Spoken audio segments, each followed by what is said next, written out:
story begins with a classic race car named Herbie, once considered the finest of its time, undefeated in every competition it had ever entered. Herbie and its owner could handle even the toughest roads together. But one day, Herbie suffered a terrible accident. After that, the car began losing every race it entered. Finally, its owner decided to send it to the scrapyard. On that day, Herbie first encountered Dave, the owner of the junkyard, but it didn't take to him at all. The truck driver warned Dave not to provoke Herbie. This car can't tolerate any form of insult. When Dave tried unloading Herbie from the truck, the car poured gasoline on his shoes. The truck driver gave Herbie a push from behind, and Dave dragged it forward with chains. Initially, Herbie refused to budge, but it suddenly caught sight of an exit path. Seizing the opportunity, Herbie darted for the yard's exit. However, its tires ran over some metal spikes along the way, resulting in punctures. With no option left, Herbie had to stay there with the other junked vehicles, fully aware that within a few days, it too would be crushed and destroyed. A few weeks later, we meet a young woman named Maggie Payton, who arrives at her graduation ceremony on a skateboard. Her father, Ray Payton, is very proud of her, as she's the first in their family to complete a college degree, though from the text, it seems the rest of the family might also be well educated, or so it jokes that they appear too studious. Ray works as a coach in the racing world, and he invites Maggie to accompany him to watch her brother, Ray Jr.'s race. Once they get there, they bump into Ray Jr.'s sponsor, Sally, but as usual, Ray Jr. loses control and crashes his car. He'd been preparing for a professional racing event, but the truth is that Ray Jr. simply doesn't possess real racing skill. Later on, when Maggie returns home, she sees the old paintings adorning the wall, recalling memories of her grandfather, who had been a legendary racer in his day. Inspired by him, she had started racing at the age of 15. She too had dreamed of making a name for herself in the racing world, just as her grandfather had done. But one day, Maggie had an accident, and everything changed. From that point on, her father forbade her from racing. Now her father suggests that the next morning they go shopping for Maggie's graduation gift. Early next day, Maggie and Ray show up at the scrapyard so that Maggie can pick out a vehicle she'd like. Herbie spots Maggie and decides on the spot that it wants to go home with her. Herbie tries to move toward her, but missing a rear tire, it can't even roll. Meanwhile, the workers hoist Herbie up to crush it. In desperation, Herbie blares its horn, hoping Maggie will notice. Maggie has her eyes on a Nissan parked right in front, making a deal with Dave to purchase it. But in that exact moment, Herbie breaks loose from the crane and lands squarely on the Nissan, smashing it beyond repair. Left with no other choice, Maggie ends up buying Herbie instead. Bringing Herbie home, Ray does a bit of repair work on it, then tells Maggie to take the car to Kevin's garage. While Maggie sits in Herbie, she finds a letter on the dashboard from the car's former owner, instructing that Herbie be well cared for. The second Maggie starts the engine, Herbie jolts to life, beyond her control, terrifying her. It zips off and speeds directly to Kevin's garage. Maggie hasn't seen her old school friend Kevin for years. He used to have a crush on her back in high school, but never mustered the courage to admit it. Kevin mentions he can fix Herbie, but first he needs to take it out for a test drive.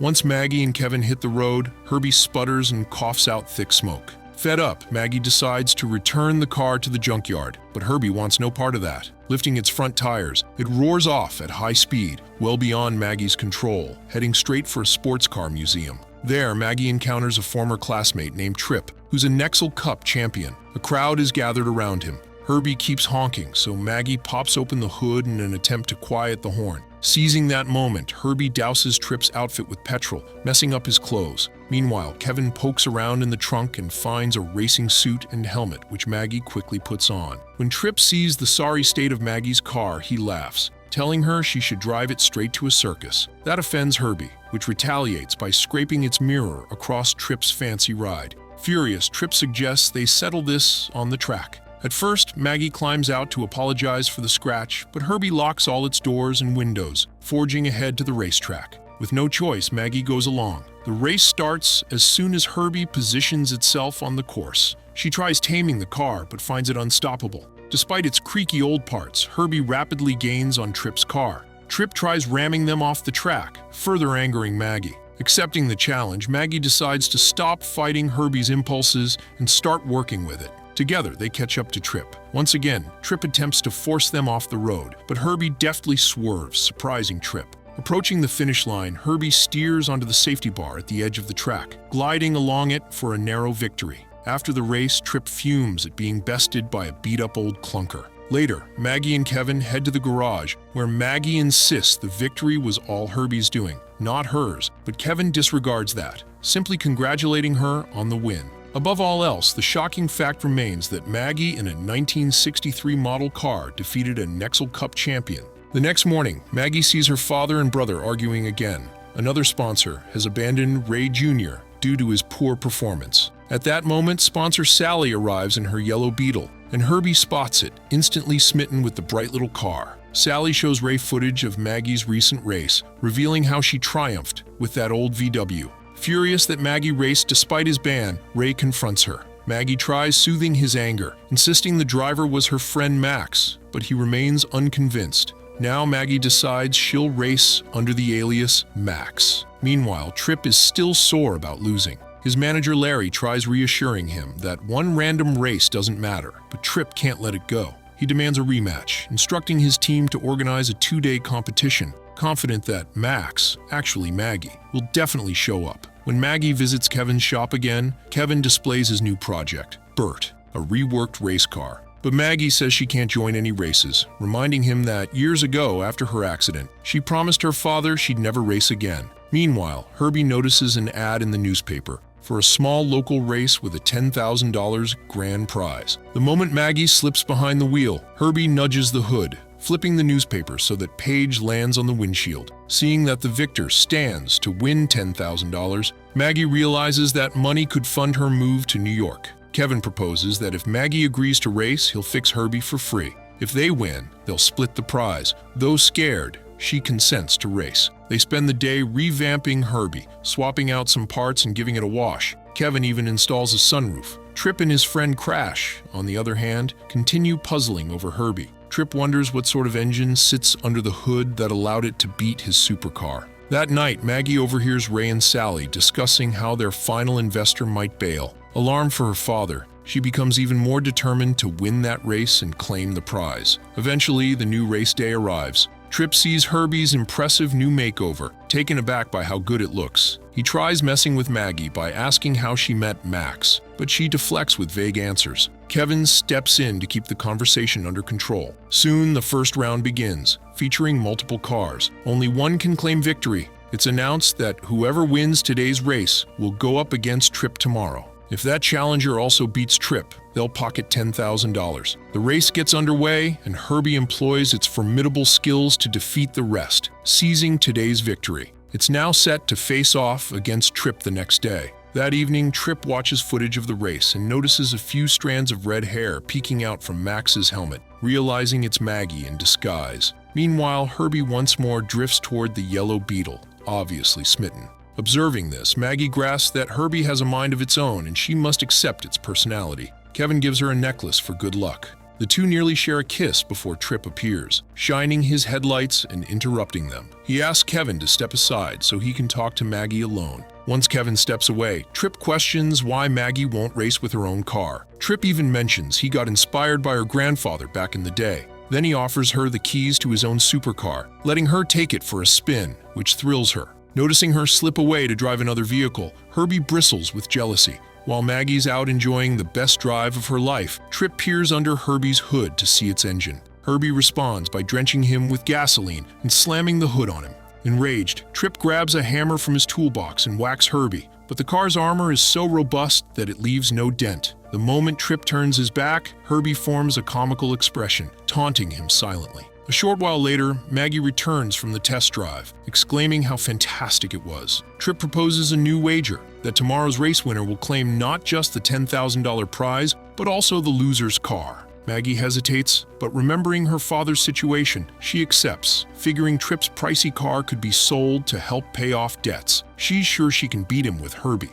Herbie, overhearing that it's being gambled like a mere prize, feels deeply hurt. The next morning, Maggie wakes to find her friend Charisma in the kitchen, urging her to head to New York immediately. But Maggie reveals she has a race competition she can't skip. She invites Charisma along. They swing by Kevin's shop, where Kevin mentions Herbie is acting oddly. Kevin suggests Maggie talk to the car. Irritated, she snaps, "You have to do what I say," further angering Herbie. At race time, Herbie and Tripp's supercar line up at the start. As soon as they're off, Herbie speeds away, but Tripp's vehicle often gains the lead. Near the finish, Herbie abruptly slams its brakes, deliberately letting Tripp win.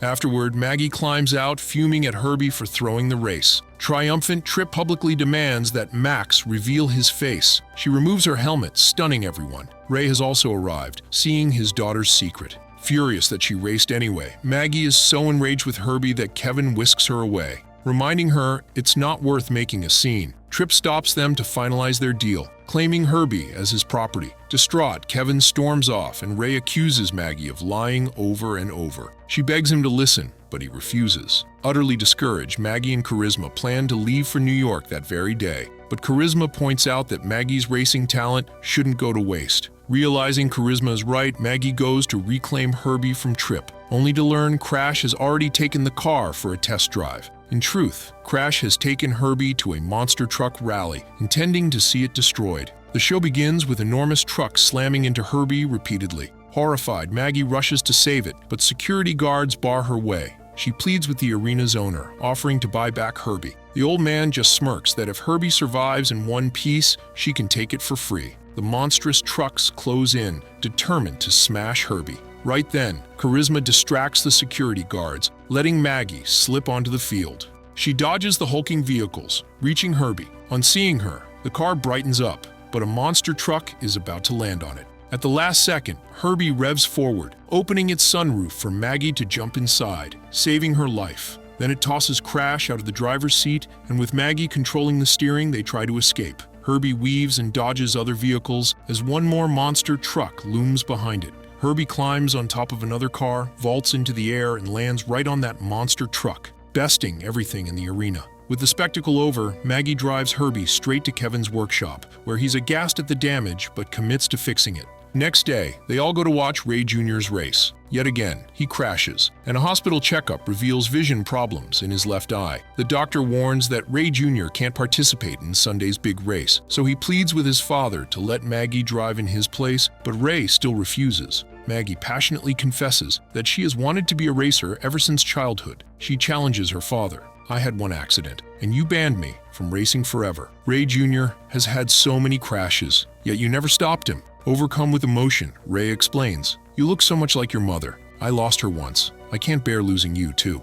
Meanwhile, Kevin needs extra parts for Herbie's repairs, but the supplier refuses to provide them unless old bills are settled. At that moment, Ray Jr. arrives, urging Maggie to race in his stead. However, Maggie says she'll only do it with Herbie. Her brother brings over the entire team to help fix Herbie, and before long, they restore it to pristine condition, even giving it a fresh paint job. On Sunday morning, Tripp arrives at the Nexel Cup event, shocked to see Herbie show up as well. Crash had promised to destroy the Beetle, so Tripp demands an explanation from his manager Larry. Larry notes that Tripp has landed a brand new ad contract, but Tripp can't focus on that now. Meanwhile, Maggie and Herbie prepare for the big race. She apologizes to Herbie for gambling it away previously, and they vow to work together. All eyes are on them as they drive onto the track. Ray, watching on TV, panics because he still fears for his daughter's safety. Then he decides to head to the stadium in person. Out on the track, each driver changes their steering wheel and does a warm-up lap. As soon as the competition starts, all the cars surge forward with incredible speed, and Herbie initially lags behind. But soon enough, it catches up. Ray arrives in the stands, witnessing Maggie chase after Tripp's lead. The other cars box Herbie in, with no opening for her to pass. Hearing her father's voice encouraging her, "You have everything it takes to win," Maggie summons extra resolve, escaping the pack. The only problem, Herbie is leaking fuel from its tank. She can't possibly finish the race unless they fix that. At the next pit stop, the mechanics patch Herbie's fuel tank, though they warn that another collision might end them. The race resumes with Herbie and Tripp neck and neck. Approaching the final stage, Tripp tries sideswiping Herbie once more, dislodging a small piece of the tank's sticker. Another nudge from Tripp threatens to send them spinning, so Maggie slams the brakes, letting Tripp skid into a wall. At the same moment, Herbie drives up onto the fence, lining the track. Performing an audacious stunt, surpassing all other cars, it claims victory. Thus, Maggie becomes the first female champion in the Nexel Cup's history. She celebrates with her family and friends. Tripp, humiliated, cries out, "That car is haunted. She can't even drive properly on her own. This car is beating me." At last, after years of struggle, Kevin musters the courage to kiss Maggie, who thanks him for all his help. A few weeks later, we see Ray reminding Herbie to come home early because there's another big race soon. But that night, Herbie sneaks out for a drive with its girlfriend, the yellow beetle. If you enjoyed the video, remember to give it a like and subscribe to the channel.